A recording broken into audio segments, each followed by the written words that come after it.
हरे कृष्णा। जगन्नाथ रथ की विशेषता। तो भक्तों, आज हम आपको जगन्नाथपुरी में जगन्नाथ रथ यात्रा होती है, उन रथों की विशेषताएं बताते हैं जो आपको भी नहीं मालूम होंगी। हमारी इंद्रियां अनकंट्रोल होने के कारण हम स्वयं भगवान के पास नहीं जा सकते हैं। हम संसार के कार्यों में, संसार के वस्तुओं में इतने रचे पचे रहते हैं कि हमें भगवान के पास जितना जाना चाहिए उतना नहीं जा सकते हैं। कुछ लोग तो कभी कभी भगवान के दर्शन करने नहीं जाते, भगवान के दर्शन ही काफ़ी हैं, लेकिन भगवान के दर्शन नहीं करते। अब भगवान मंदिर में बैठे बैठे सोचते हैं कि मैंने संसार के जीवों के लिए इतना सरल कर दिया कि मैंने साधु संत को भेजा, वेद शास्त्र दिए, फिर भी संसार का जीव इतना भी नहीं कर सकता है कि मेरे दरबार में, मंदिर में चलकर नहीं आ सकता है। तब भगवान जगन्नाथ जी, राम जी और कृष्ण से भी अधिक कृपाल होकर कहते हैं कि कोई बात नहीं, संसार का जीव अपना घर गृहस्थ में रचा फंसा होने के कारण या स्ट्रगल कर रहा है, कोई बात नहीं, अगर जीव मेरे पास नहीं आ सकता है तो मैं जीव के पास जाऊंगा और संसार के जीवों को दर्शन दूंगा। तो भगवान जगन्नाथ जी अपने मंदिर से बाहर निकलकर रथ के ऊपर सवार होकर पूरी दुनिया को दर्शन करने और कृतार्थ करने के लिए निकलते हैं। भगवान जगन्नाथ, इसलिए जगन्नाथ जी जितने दयालु हैं, कृपालु हैं और अन्य भगवान के अनेक स्वरूप हैं, लेकिन जगन्नाथ जी सबसे ज़्यादा दयालु हैं। मंदिर में चाहे कृष्ण हो, रामचंद्र हो, एक बार मंदिर में प्राण प्रतिष्ठान एक बार होगी, फिर वो वहाँ से बाहर नहीं निकलते हैं। लेकिन जगन्नाथ जी अपने घर से बाहर निकलते हैं और पूरी दुनिया को तृप्त करते हैं, लोगों को सुखी करते हैं। अब तो श्रील प्रभुपाद जी की कृपा से पूरी दुनिया में जिनको कृष्ण के बारे में कुछ भी मालूम नहीं था, चाहे किसी धर्म का हो, अब जगन्नाथ जी भगवान का रथ निकलता है तो लोग अपने घरों से भगवान जगन्नाथ के दर्शन करते हैं। शास्त्रों में ऐसा बताया गया है कि एक बार जो भगवान जगन्नाथ की रथ यात्रा का दर्शन करता है वो नरक जाने से बच जाता है। इतने बड़े कृपालु जगन्नाथ, इतने बड़े कृपालु तो रामकृष्ण भी नहीं है। देवी देवताओं को तो छोड़ दीजिए,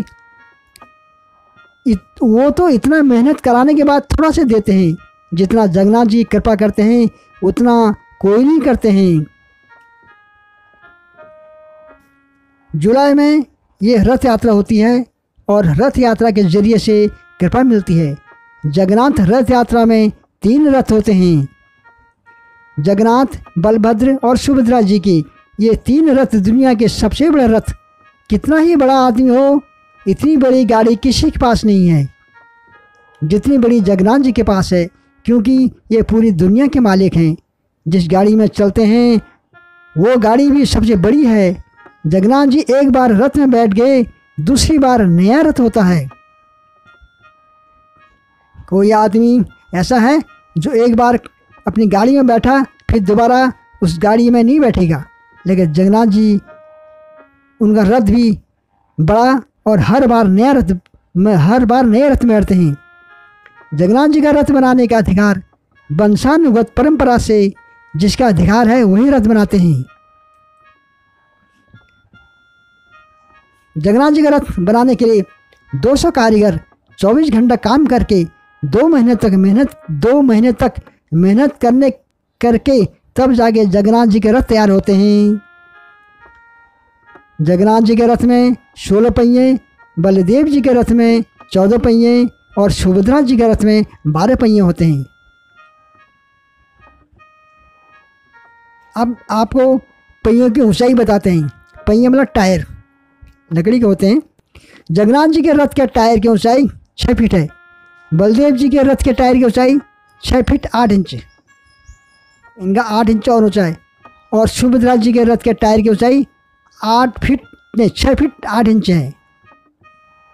रथ की हाइट, अब जगन्नाथ जी के रथ की ऊंचाई 45 फीट 6 इंच है, कम से कम 5 मंजिल का बिल्डिंग के बराबर। बलदेव जी के रथ की ऊंचाई 45 फीट और सुभद्रा जी की रथ की ऊंचाई 44 फीट 6 इंच है। अब रथ का कलर देखो, जगन्नाथ जी का रथ का कलर रंग जो है पीले वर्ण का होता है। बलदेव जी का रथ नीले और लाल कलर का होता है। सुभद्रा जी का रथ का कलर काला और लाल रंग का होता है, क्योंकि काला रंग शक्ति का प्रतीक है। जगन्नाथ जी के घोड़े सफ़ेद और बलदेव जी के घोड़े काले रंग के हैं, और सुभद्रा जी के रथ के घोड़ों का रंग लाल रंग के हैं। जगन्नाथ जी के रथ में 4 घोड़े होते हैं, जिनका नाम है शंख, बहल्का, श्वेता, हरिश्वा। और बलदेव जी उनके रथ में 4 घोड़े लगे, जिनका नाम है तीव्रा, घोरा, दीर्घस्म और सोमानम। और सुभद्रा जी के रथ में 4 घोड़े लगे हैं, जिनका नाम है रोचिका, रोचिक, मोचिक, जीत और अपराजित। और आगे रथ चलाने वाले सारथी का नाम भी सुन लीजिए। जगन्नाथ जी के रथ का सारथी का नाम है दारुक, और बलदेव जी का रथ का सारथी मालती, और सुभद्रा जी का रथ का सारथी अर्जुन नाम के सारथी चलाते हैं। और इन तीनों रथों के ऊपर जो ध्वज है उनका नाम भी सुन लीजिए। जगन्नाथ जी के रथ के ध्वज का नाम है त्रिलोक्य मोहिनी, और बलदेव जी के रथ का ध्वज का नाम है उन्नवी, और सुभद्रा जी के रथ के ध्वज का नाम है अंबिका। और जगन्नाथ जी के रथ का रस्सी का नाम है शंखचूर्ण, जिसे रथ खींचते हैं रस्सी। बलदेव जी का रथ का रस्सी का नाम है बासुकी, और सुभद्रा जी के रथ का जो रस्सी है उसका नाम है स्वर्णचूर्ण। जब ये तीनों रथ चलते हैं, इनके रथ के ऊपर कुछ भगवान के अवतार और कुछ देवी देवताओं की तस्वीर लगाए जाते हैं। जगन्नाथ जी के रथ के ऊपर बरह अवतार का वराह, गोवर्धन, कृष्ण गोपी, कृष्ण, राम, नारायण, हनुमान और रुद्र, इतनी सारी मूर्तियाँ जगन्नाथ जी के मंदिर के ऊपर लगाए जाते हैं। अब बलदेव जी के रथ में गणेश, कार्तिकेय, सौरमंगल, पिलम्भरी, हलयुद्ध, मृत्युंजय, नटवर, मुक्तेश्वर। और सुभद्रा जी के रथ के ऊपर चंडी, चामुंडा, उग्रतारा, शाली, दुर्गा, श्यामकली, मंगला और बिमला। इसके बाद इन रथों में शस्त्र भी होते हैं, उनके नाम सुन लीजिए।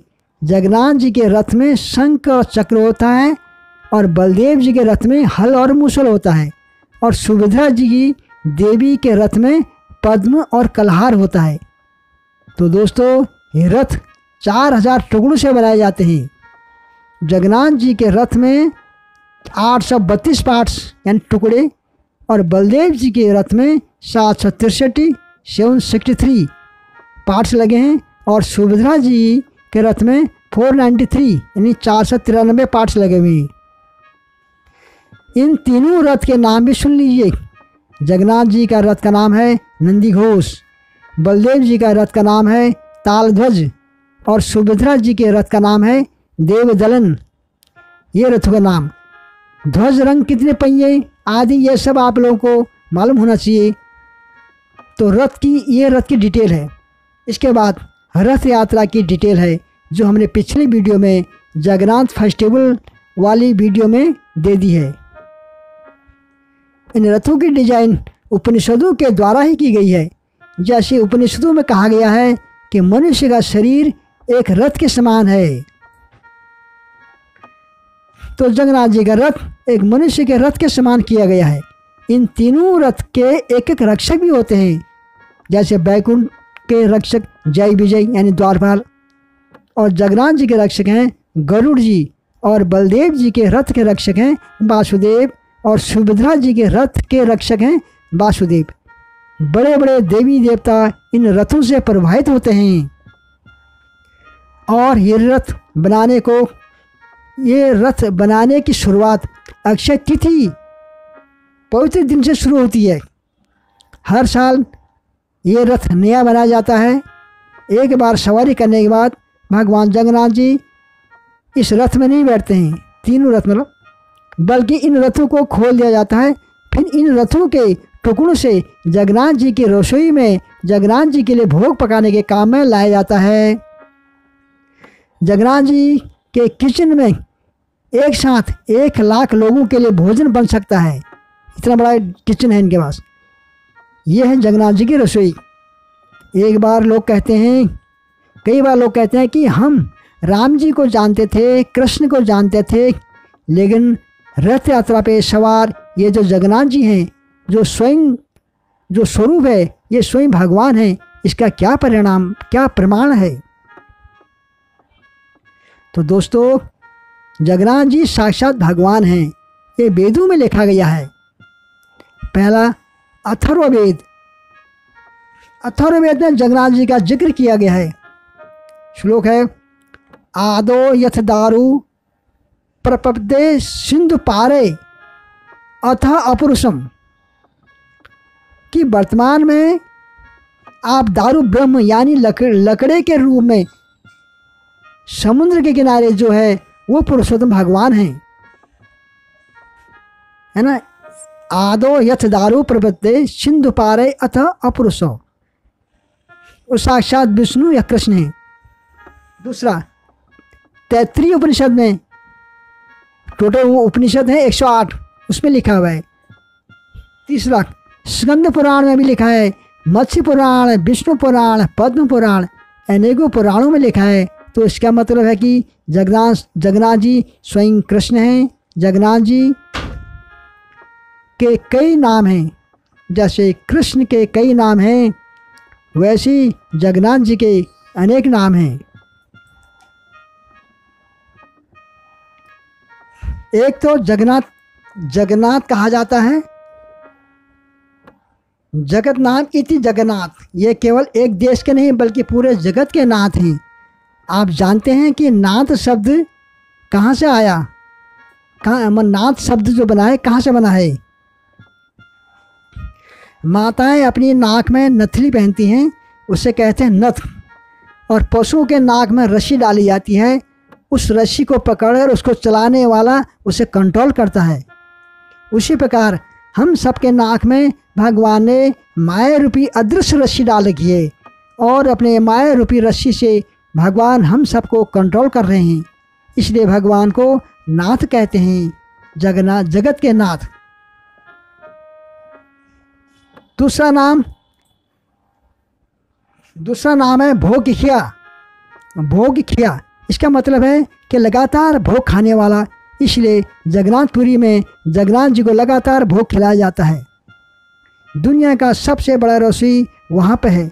दोस्तों, इतना भोग होता है कि जगन्नाथ जी जो भोग खाते हैं वो भोग उन भक्तों के पास आता है। जब उन भक्तों के पास आता है तो भोग को बांटने के लिए एक बहुत बड़ी बाजार खोली गई है, जिसका नाम है आनंद बाजार। जगन्नाथ जी का तीसरा नाम है चक आखी। चक का मतलब है विशाल गोलाकार, आखी मतलब आँख, चक आखी। आग इसलिए उड़ीसा में भक्त लोग चक आखी कहते हैं। जगन्नाथ जी की बड़ी बड़ी आँखों से वे भक्तों पर कृपा करते हैं। जगन्नाथ जी का चौथा नाम है राधा विरह विधुर, जो विशेष रूप से राधा से दूर हो चुके हैं। राधा के विरह में कृष्ण की जो स्थिति है वो जगन्नाथ जी की है। और पांचवा नाम है दारू ब्रह्म। दारू ब्रह्म, आप तो जानते हैं कि जगन्नाथ जी के विग्रह लकड़े का बना होता है और लकड़े को दारू कहते हैं। दारू संस्कृत शब्द है, जो जगन्नाथ जी को जहाँ भी देखोगे आप दारू ब्रह्म के रूप में देखोगे। बोलो जगन्नाथ बलदेव सुभद्रा महारानी की जय।